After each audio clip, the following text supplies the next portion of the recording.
안녕하세요 여러분, 백영기 목사입니다. 오늘 여러분들과 함께 출애굽기 살펴보도록 하겠습니다. 오늘 출애굽기 19장입니다. 19장에 드디어 시내산에 도착을 합니다.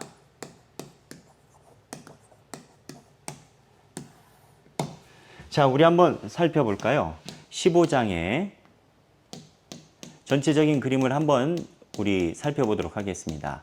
1장에서 15장까지는 우리가 지금 1장에서 15장까지는 이스라엘 백성들이 탈출하는 데 집중을 했습니다. 그리고 16에서 17, 18부터 그 다음에 24장까지는 하나님께 순종하고 예배자로서 자세, 순종이 제1포인트입니다만 그 순종의 자세를 가져가게 하고 25장부터 하나님을 예배하는 민족으로, 그래서 출애굽기의 목적은 하나님이 선택한 이스라엘 백성을 하나님의 예배자로 만들어내신다. 이게 이제 출애굽기의 목적입니다. 그래서 이러한 구절을 가지고 있는데 어제 18장 얘기했지 않습니까? 18장에 이드로 모세의 장인 어른이시죠. 이드로를 만났고 시내산의 19장에 드디어 도착했습니다. 그리고 20장에 십계명이 주어지기 시작을 하죠.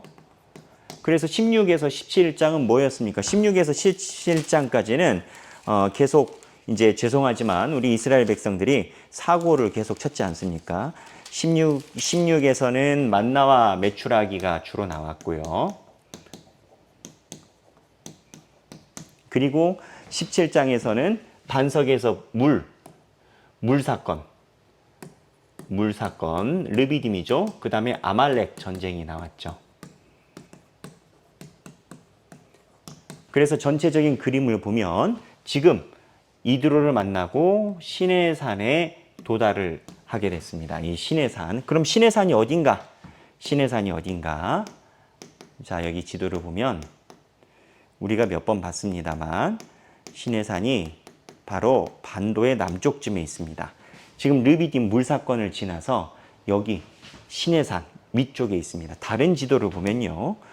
조금 더 지도가 바다까지 있는 현대와 같은 지도를 보면 지금 시내산이 여기 있습니다. 지금 이스라엘 백성들이 고센 땅에서 출애굽해가지고 홍해로 넘어와서 밑으로 내려와서 만나와 메추라기, 그 다음에 시내산에 와가지고 이 시내산에서 이제 하나님의 십계명을 받게 되죠. 여러분, 시내산이 어디인지 정확히 모릅니다. 시내산이 어디인지 기록이 남아있지 않고 고고학적 발견이 없는데 나중에 보면 제가 정확히 기억은 안 나는데 신명기 아니면 민수기 두 개 중에 하나인데요. 거기에 보면은 모세의 죽음에 모세가 어디에 죽었는지 신명기인 것 같습니다. 신명기의 맨 마지막에 보면 모세가 어디에서 죽었는지를 정확하게 기록이 안 돼 있습니다. 신명기 34장 6절인데요. 오늘까지 그의 묻힌 곳을 아는 자가 없느니라, 이렇게 기록되어 있습니다. 모세가 어디에서 죽었는지 모른다라는 거예요. 왜 그러냐면 성경에서 이야기하는 건 사람들이 무언가 성스러운 위인이 돌아가신 곳, 그곳에다가 제단을 쌓고 거기를 성지화 만들기 때문인 겁니다.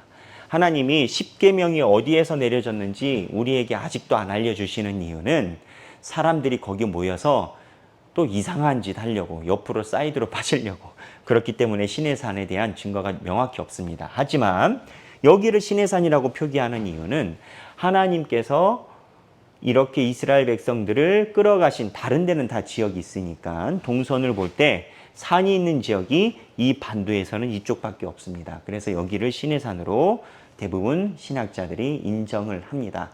해발 몇 미터일까요? 시내산이 2300m, 이 근처에 있는 산들은 다 2000m가 넘는 산들입니다. 그래서 이쪽으로 이동을 했다라고 이해를 하시고 19장을 보시면은 이해가 잘 되실 겁니다. 여기 보면 시내산에 도착한 시기가 3개월 만입니다.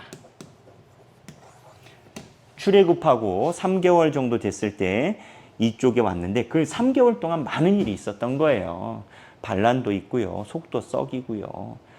홍해가 갈라졌는데도, 홍해의 기적을 가지고 있는데도 3개월 동안에 하나님을 힘들게 하고 믿지 못하는 일이 일어났던 거예요. 그게 인간입니다. 그게 우리의 모습입니다. 여기 3개월 됐을 때 여기에 하나님이 이스라엘 백성들을 시내산에 데리고 오셔서 너희로 하여금 제사장 나라가 되게 하리라 이렇게 표현하십니다. 이 제사장 나라가 무엇을 의미할까요? 결국 중재자입니다. 무슨 중재자냐? 자, 여기 한번 보십시오, 여러분. 성경에 보면 큰 구조가 있습니다. 바울도 그 얘기를 해요. 아담이 있습니다.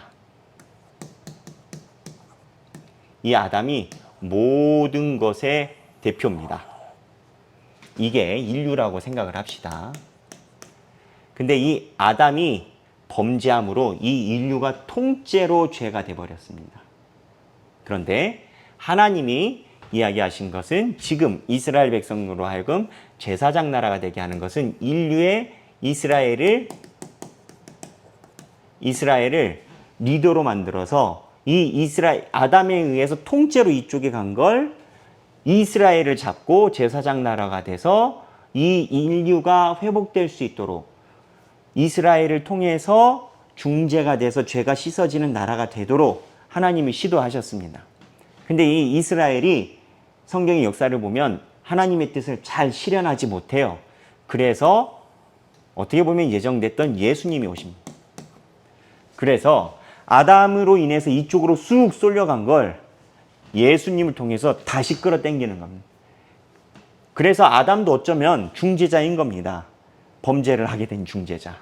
이스라엘도 제사장 나라를 삼게 하겠다라는 건데 하나님이 이스라엘을 통해서 세계의 모든 열방들을 하나님께 돌아오게 만드시려고 한 중재자로 사용하셨다라는 겁니다.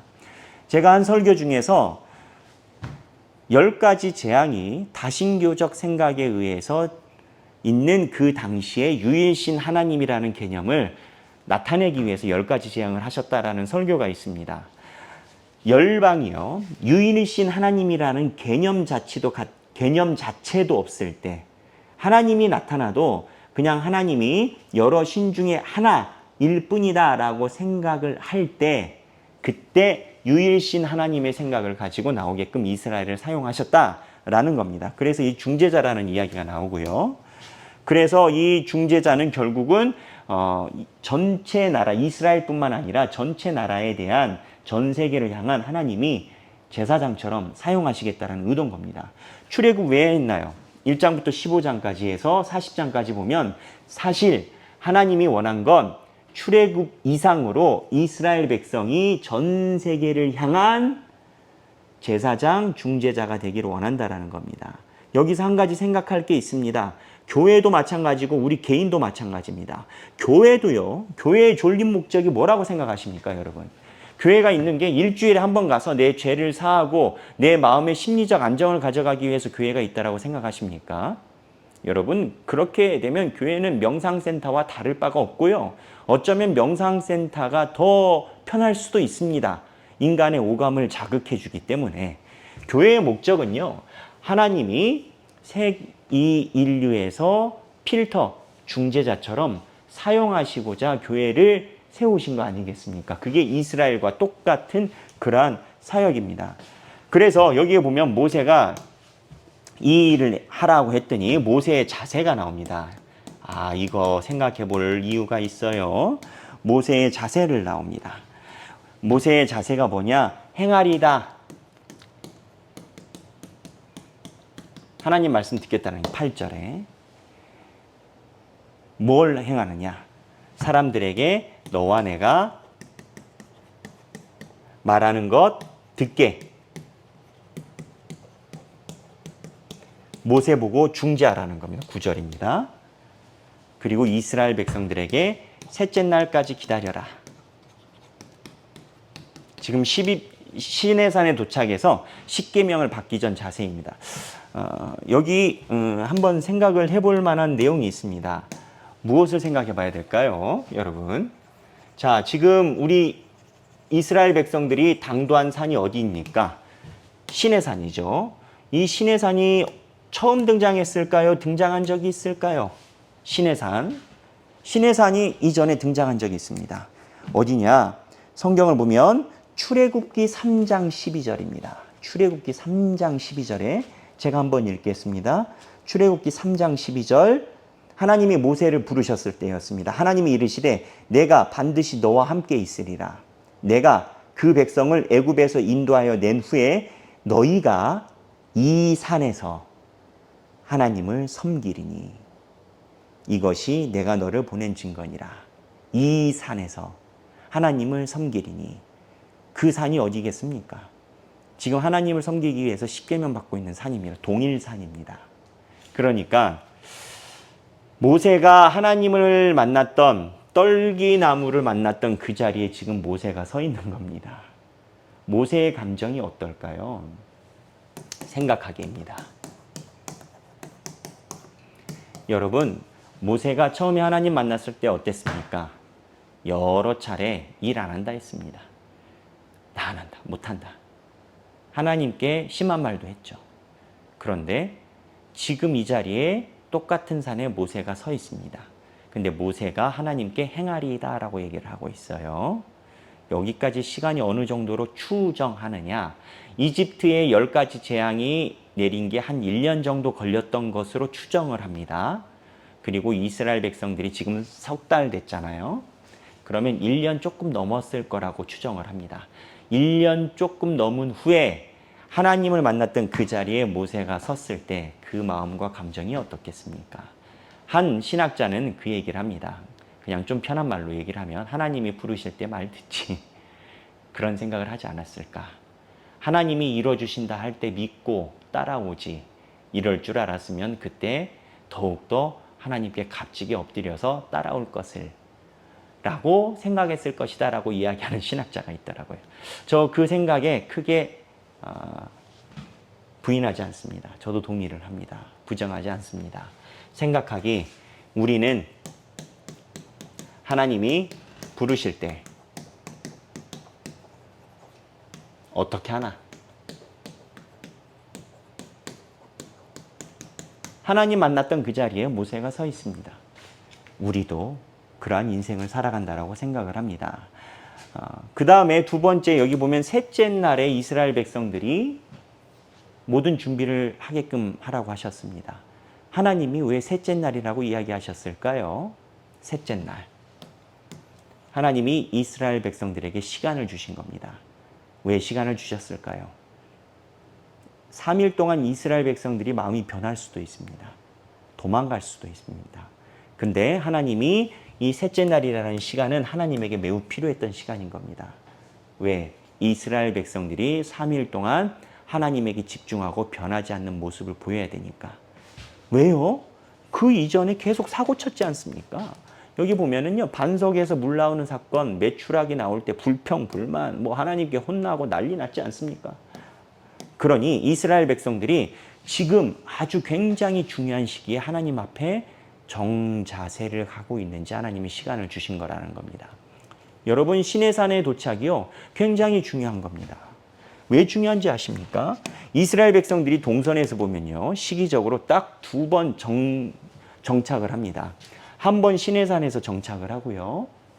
그리고 요단강 이쪽 동편, 느보산 있죠? 여기서 모세가 죽은 걸로 추정을 하는데 느보산이 어디 있는지 몰라요, 지금도. 근데 이제 여기에 있는 이쪽과 이쪽에 2번 정착을 합니다. 여기는 가나안을 침공하기 바로 전이고요. 그래서 여기서 1세대 40년 동안 1세대가 다 죽습니다. 그리고 2세대가 가나안에 여호수아와 함께 넘어가죠. 여기 정착하고 여기 정착합니다. 2번 정착하는데 이 정착이 의미가 있습니다. 첫 번째 내려와서 정착할 때는 뭘 받습니까? 십계명을 받습니다. 십계명을 받고 난 후에 하나님의 교회 성막을 짓습니다. 드디어 하나님의 교회로서 하나님이 세워가십니다. 두 번째 정착할 때는요, 하나님의 뜻을 이루기 위해서 미래의 비전을 향해서 모든 걸 내던지고 나아갑니다. 그러니까 하나님께서 이스라엘 백성들을 이끄신 그 계획을 보면 빼내서 하나님의 교회를 짓게 하고 하나님의 백성이 되게 하고 하나님의 비전으로 가게끔 하는 하나님의 큰 그림이 여호수아 바로 전까지 창세기, 출애굽기, 레위기, 민수기, 신명기까지가 이 스토리라는 겁니다. 그래서 여러분 오늘 19장에 보면은 우리가 생각할 내용이 있습니다. 아까 이야기했던 것처럼 3일 우리는 하나님의 뜻을 변하지 않고